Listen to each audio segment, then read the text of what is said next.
Cher Père Maroun, bonjour. Vous venez de publier un livre qui s'appelle L'acte du martyr, qui va paraître en ce mois de mars 2020. Je profite de votre venue à Avignon pour vous poser quelques questions concernant ce livre. Alors bonjour Louis, merci, merci tout d'abord pour l'édition, hein, parce que c'est grâce à vous que ce livre va apparaître et merci de l'accueil aujourd'hui pour cette interview. Donc j'aimerais savoir tout d'abord s'il y a un lien entre vos origines libanaises et votre expérience au Liban et cette recherche approfondie sur la signification du martyr chrétien. Bon, il y a un lien, il n'est pas direct, mais il y a un lien parce que, comme vous le savez, le Liban c'est un pays qui a vécu et qui vit toujours en guerre d'une façon ou d'une autre. Et moi je me rappelle dans ma jeunesse qu'on parlait beaucoup de martyrs. Et le problème c'était, il y a une confusion dans le terme. C'est que tout le monde est appelé martyr, toutes les personnes qui mouraient dans la guerre, elles étaient appelées martyrs. Et ça m'a un petit peu intrigué. Pourquoi tout le monde, pourquoi toutes les confessions, c'est le même terme qui est utilisé. Donc c'est une question qui me restait, qui m'a resté comme ça. Et je profitais de l'occasion de mes études pour faire un travail sur ce thème-là. Oui, je pense aussi que beaucoup aimeraient comprendre la différence entre le martyr chrétien et le martyr dans l'islam, des musulmans aussi. Est-ce que c'est aussi un peu votre questionnement? Je ne suis pas rentré directement dans ce sujet juste pour travailler seulement sur le martyr chrétien. Évidemment, il y a comme une différence, ça c'est sûr. Un martyr chrétien, c'est caractérisé par des points essentiels que je verrai dans le livre. Il y a une cause principale, il y a un motif pour cela. C'est pas les mêmes, ni la même cause ni le même motif dans le martyr musulman. C'est pas pareil. Et donc, est-ce que vous avez trouvé vos réponses dans la théologie de l'Église? Ah, c'était la grande question, parce que le sujet est traité, mais pas d'une façon très directe. Donc il fallait que je puise vraiment dans les sources. Et finalement, je me suis basé sur la pensée de Thomas d'Aquin, saint Thomas d'Aquin, le grand théologien, parce que lui, il traite cette question dans la Somme théologique, dans la seconde de la Somme théologique, et là, il répond vraiment il a répondu à ce que je cherchais. Voilà, c'était les réponses à mes questions. Il me semble que saint Thomas aborde le martyr sous l'angle des trois vertus théologales, hein, la foi, l'espérance et la charité, c'est bien ça? Oui et non. Parce que dans la question sur le martyr, c'est la question 124, si jamais quelqu'un veut en savoir plus, il parle directement de la foi et de la charité. L'espérance n'est pas mentionnée. Même s'il n'est pas mentionné cette vertu, il faut savoir que chez saint Thomas, c'est tout un circuit en fait, tout se travaille ensemble. Donc l'espérance est liée d'une façon ou d'une autre. Il ne la traite pas directement, mais il considère que déjà, implicitement, elle est présente.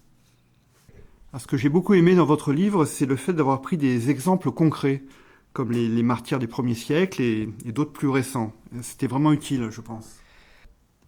Oui, parce que faire un livre théologique, c'est bien, mais donner comme un goût pratique, c'est beaucoup mieux. Et dans la recherche, c'était compliqué de chercher en fait quel exemple peut être compatible avec les réponses. Et finalement, j'ai trouvé deux exemples principaux. Celui des 16 carmélites de Compiègne, qui étaient guillotinés en 1794, et les sept moines de Tibéni les Trappistes, qui étaient assassinés en 1996. Donc, c'est les deux exemples qui répondent vraiment à deux volets principaux de ce travail. Évidemment, les martyrs du premier siècle, c'était quelque chose d'important parce que ça constitue une base de la recherche sur le sens du martyr. Oui, et j'ai cru comprendre que concernant les carmélites de Compiègne, donc, qui ont été guillotinés suite à la Révolution française, cela avait un rapport plus avec la foi que par exemple les moines de Tibérine, qui avaient un rapport plus avec la charité, n'est-ce pas? Euh, le rapport, oui, mais il faut dire également que les deux vertus doivent être présentes d'une façon ou d'une autre. Donc on ne peut pas être martyr seulement en ayant la foi ou martyr seulement en ayant la charité. Il faut les deux. Mais chaque martyr a quand même un contexte, un visage particulier. Donc celui des carmélites, c'était vraiment une question de foi directement qui a été présente dans leur martyr, dans leur histoire. C'est à cause de la foi qu'elles étaient martyrisées. Pour les moines tibériens, Évidemment, la foi elle y était également, la cause elle est présente. Mais ce qui était marquant, c'est cette présence de la vertu de la charité, une charité qui était pas seulement envers les chrétiens, mais une charité quand même qui dépasse la religion. Donc c'était des moines qui étaient au service de toute la population algérienne à l'époque, donc que ce soit chrétienne ou musulmane. Ce qui montre quand même une facette de ce martyr du point de vue de la charité, comment ils ont vécu cette charité et que cette charité était quand même je ne veux pas dire la cause, mais quand même, elle jouait beaucoup dans le martyr. Oui, d'ailleurs, à ce propos, quelles sont les conditions pour qualifier un acte de martyr? Chez Thomas d'Aquin, c'est clair. Il y a deux conditions à partir de cette question de la santé théologique. Il faut qu'il y ait la cause, qui est la foi. On meurt à cause de la foi, on confesse la foi, on refuse de nier sa foi. Et il faut le motif. Parce que le motif de confesser sa foi ou de ne pas renier sa foi, c'est la charité. Donc foi et charité sont les deux principales conditions d'un martyr chrétien pour saint Thomas d'Aquin. J'ai lu aussi dans votre livre que saint Thomas a accordé beaucoup d'importance à la vérité aussi dans l'acte de martyr. Oui, parce que c'était là, dans le premier article de cette question, il traite directement de la question de la vérité. Il dit il y a des gens qui meurent pour la vérité, et on les nomme martyrs, on les appelle martyrs. Ce qui n'est pas correct parce que quand même c'est pas toutes les vérités qui méritent pour laquelle il faut voilà pour mourir. Donc pour saint Thomas d'Aquin, la seule vérité pour laquelle on peut être qualifié de martyr, c'est la vérité divine, la vérité religieuse, et notamment quand je parle des religieuses, on parle du côté chrétien, donc c'est le Christ. Pour nous c'est le Christ, on meurt pour cette vérité. D'ailleurs lui-même il a dit je suis la vérité, donc c'est la seule vérité pour laquelle on meurt et pour laquelle on peut être qualifié de martyr.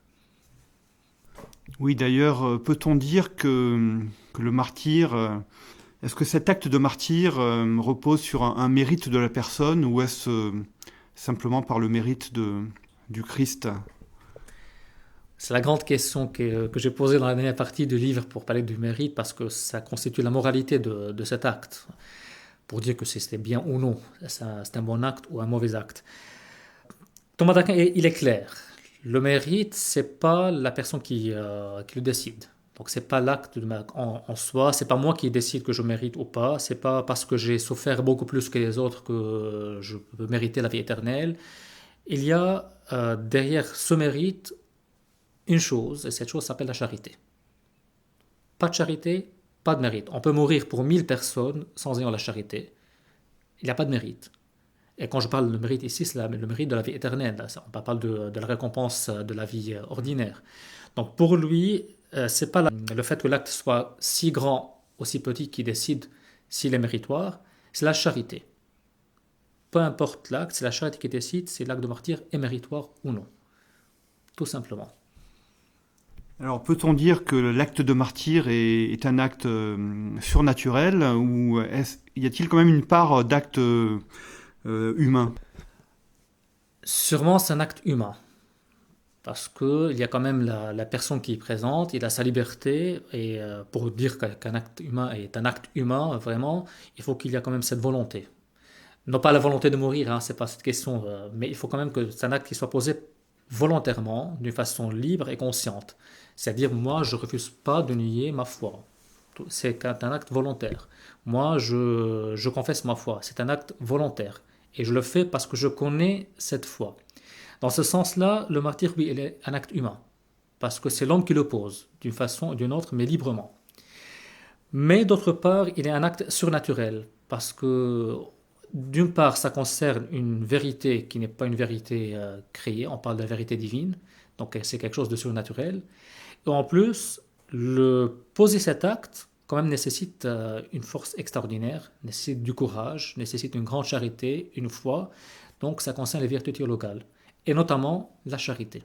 C'est la charité, je reprends toujours la charité, c'est elle qui fait que cet acte est un acte surnaturel. Pour finir, j'aimerais qu'on parle un petit peu de la préface, du préfacier aussi, parce que donc c'est une préface du père Cullem, une belle préface, et j'ai beaucoup aimé sa référence à Albert Camus, Il m'a appris vraiment quelque chose sur Albert Camus que j'avais pas compris dans sa lecture. Est-ce qu'on peut en dire deux petits mots du Père Culem et de sa préface?